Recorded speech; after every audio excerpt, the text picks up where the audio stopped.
சட்டசபையில் விஜய் அண்ணா கேட்ட கொஷினுக்கு வந்து பதில் சொல்ல முடியாமல் உதயநிதி ஸ்டாலின் அவருக்கு வந்து ஏந்து போயிட்டாங்க அப்படின்னு சொல்கிறீங்களே, அது எந்த அளவுக்கு ஒரு முட்டாள்தனமான விஷயம் எனக்கு தெரியல. எதனாலனா அது வந்து அன்றைக்கி சட்டசபை ஆக்சுவலாக முடிஞ்சிடுச்சு, சபாநாயகர் முடிச்சிக்கலாம் அப்படின்னு சொல்லிட்டாரு. அதுக்கப்புறமா தான் நம்ம கல்வித்துறை அமைச்சர் வந்து அவர் மட்டும் பேசிகிட்டே இருக்கிறாரு.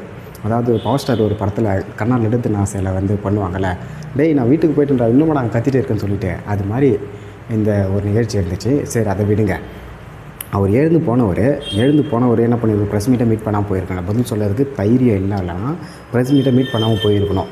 அங்கே போய் ப்ரெஸ் மீட்டை மீட் பண்ணிட்டு தான் போயிருக்காரு. அங்கே கேட்ட கேள்விக்கு எல்லாத்துக்குமே பதில் சொல்லிட்டு போயிருக்காரு. நம்ம அண்ணன் என்ன பண்ணியிருக்காருன்னா, கரூரில் அவ்வளோ பெரிய இன்சிடென்ட் நடந்தது. கரூர் இன்சிடெண்ட்டுக்கு அப்புறம் அதுக்கு முன்னாடியும் சரி ப்ரெஸ் மீட்டை மீட் பண்ணதே இல்லை. அட்லீஸ்ட் அவ்வளோ இன்சிடென்ட் நடந்துச்சு, அந்த இன்சிடெண்ட்டுக்கு அப்புறமா ப்ரெஸ் மீட்டை மீட் பண்ணுவாரா? இல்லை. ப்ரெஸ்ஸை பார்த்தாலுமே தள்ள தெறிக்க ஓடுறாரு. அந்த அளவுக்கு ஓடக்கூடிய மனுஷன் எப்படி வந்து அவங்கள சொல்லலாம், நீங்கள் பதில் சொல்ல வந்து தைரியம் இல்லாமல் போயிட்டாங்க அப்படின்னு சொல்லிட்டு? இது எந்த அளவுக்கு ஏற்றுக்கூடிய விஷயம் தெரியல. இந்த விர்ச்சுவல் வாரிஸ் எல்லாம் இருக்கீங்களே, கொஞ்சமாச்சு தெரிஞ்சுட்டு பேசுங்க, என்ன நடக்குதுன்னு புரிஞ்சுட்டு பேசுங்க. எதுவுமே தெரியாமல் அறகுறையாக ஏதாவது ஒரு நியூஸை பார்த்துட்டு எங்கள் அண்ணன் கேள்வி கேட்டத்தில் பயந்துட்டு ஓடிட்டாரு. உங்கள் அண்ணன் தான் பயந்து ஓடி மலேசியாவில் டான்ஸ் ஆடிட்டு இருந்தார், போயிட்டு ஆடியோ லான்ச்சுக்கு. கொஞ்சம் கூட மனசாட்சியே இல்லாமல் டான்ஸ் ஆடிட்டு இருந்தவர். அவங்கள எதுவும் கேட்குறதுக்கு உங்களுக்கு வந்து தில்லோ திராணியோ இல்லை. நீங்கள் வந்து உதயநிதி ஸ்டாலினை கேட்டுன்னு இருக்கிறீங்க.